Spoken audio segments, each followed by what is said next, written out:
let's get to Celtics versus Grizzlies. And there's a bunch of stuff to hit on here. Let's start with Jim Turvey's because I think it'll set us up well for look at the rest of this game. Yeah, so I came in today with a Zach Edey under 8.5 point prop that I was really excited about against teams over 500. He's cleared this in only 9 of 27 games this season against the top 5 teams in general. He's 1 for 10. Brandon Clark is out, but he's only cleared this in 2 of those 5 games since the injury. Boston to me seems tailor-made as a team to keep Edey off the court. They've got the 5 out. He's a bit of a dinosaur. It was a dream matchup for me. And then you had a bunch of really good points as to why I should not be playing this prop. So I got scared off of it, despite the Edey not playing against good teams. Now there's reason to maybe think that he might. So here's the formula for this game. And I think there's a really good SGP to build off of this game. Because here's what I think is going to happen. Taylor Jenkins got fired for a number of reasons. He got fired because Santi Aldama and Desmond Bane got into a shouting match on the bench, and the perception is that the team is getting fractured. He got fired because the team is 28th in defense over the last 2.5 months, despite the fact that they were basically middle of the pack in each of those months, respectively, against the other teams. It wasn't like they dropped off a cliff as much as it seemed. But the big reason that he got fired is that Noah LaRoche, the other assistant coach, along with Tuomas Asalo, was brought in to revamp the half-court offense. Both of them agreed on fast pace. LaRoche won out in terms of dictating the overall structure of the offense.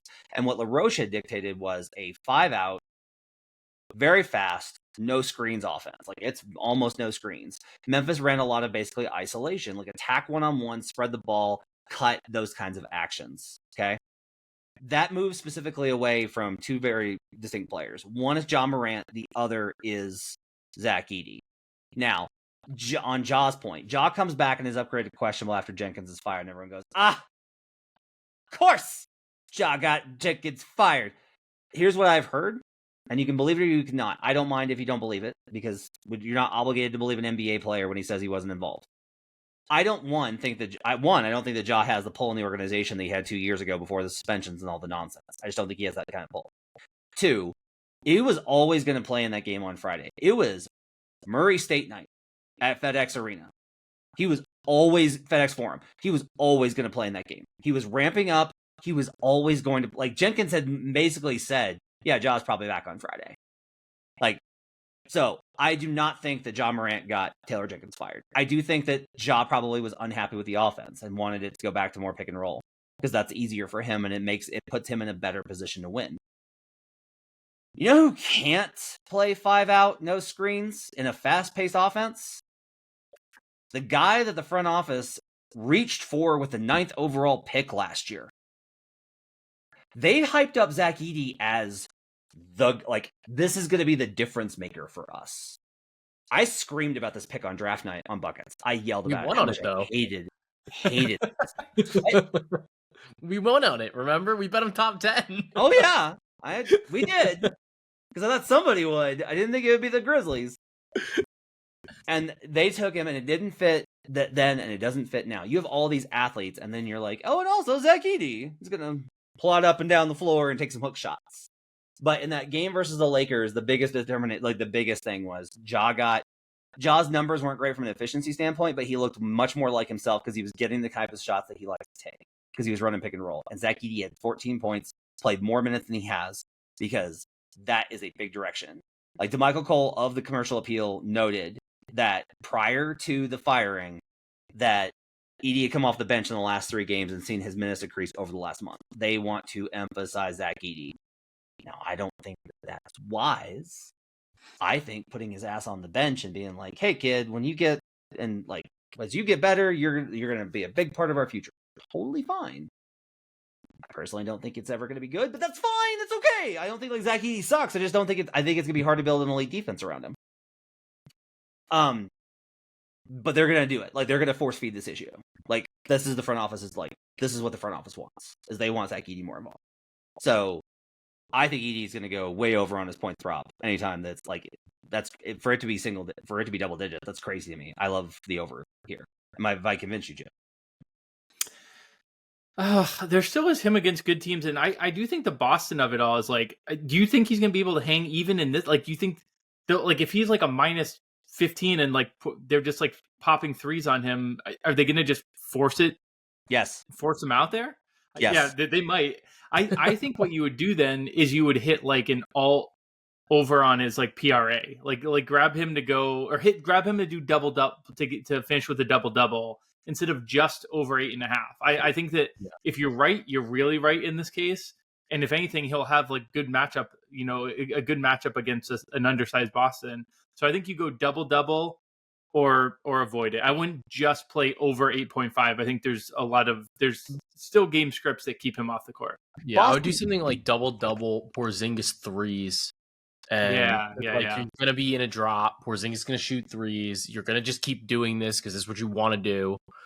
I like that, Joe. And then we can add in my John Morant stuff. Boston is good in points in the paint. They're 10th. That's good. It's really good. It's not elite. It's not what they were last year. They were way better last year. And I'm looking at this up right now. Yeah, they are. And they're 10th in post-up defense, but they also don't face a lot of post-up threats. The other thing I would tell you is, do you know who the Celtics are playing a lot with all these, like, they're resting one of the bigs every night? It's Luke Cornett. Do you think Luke Cornett's stopping Zach Edey from scoring? Like, Zach Edey's not stopping Luke Cornett, but like, I think Zach Porzingis and Horford are, I believe, not even questionable. I think they're both officially playing. Jaylen Brown is on the report, but I think he's the only one that's like notable. Maybe the first time in a while they play both of them, but maybe they want to get this one. Maybe they consider it a bigger marquee game. Joe, tell me about John Morant. Yeah, so I kind of watched that game against the Lakers too, and I felt like John Morant looked pretty comfortable even coming back from this injury. And like you said, it seemed like he was already – it was a situation where that was the game he was targeting. He was coming back that game, and he picked up like nothing happened. Played 32 minutes in that spot. Picked up right at his typical minutes rotation, which I think was important. So we're not seeing him having to go through a ramp-up type of period.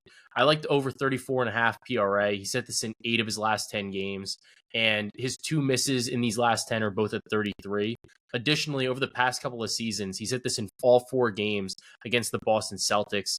He's got 49, 47, 38, and 50 PRA against them. He's just had plenty of success against Boston, and I think a lot of it has to do with just the tempo that he plays with, the ability to kind of like set up different situations in terms of pick and roll, getting some screens, being able to get downhill or get out in transition.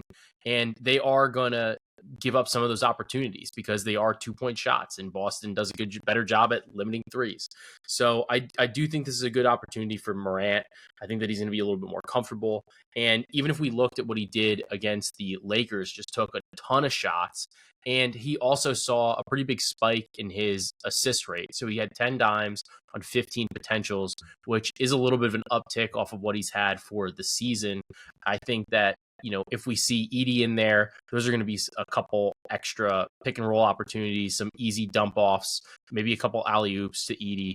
I think this is a great opportunity for Morant to kind of contribute from all areas of the floor. I'm going to bet this, and I bet dumb things. You've been listening to the show long enough. You know this. This is genuinely the script that I have. 36 plus PRA for Ja. Zach Edey double. The Celtics minus 4.5. The under 236. It's 50-1. Matt, can I raise you? Because I also built one over. Let's go. Very similar pieces. Celtics minus 4.5. Okay. Edey 10 plus points, Edey 10 plus rebounds. Oh, Bill's better probably. Porzingis 3 made threes. Okay. Yeah. Morant 30 plus points. So I took it to a little bit higher there on the Morant. We could tweak if we want. Throw your little 30% boost on if you got it, and it pays 115-1. Okay. I love it. Okay. $10 to win $1,000. Who says no? Let's go. Who says no? That's a great question. Is who says no?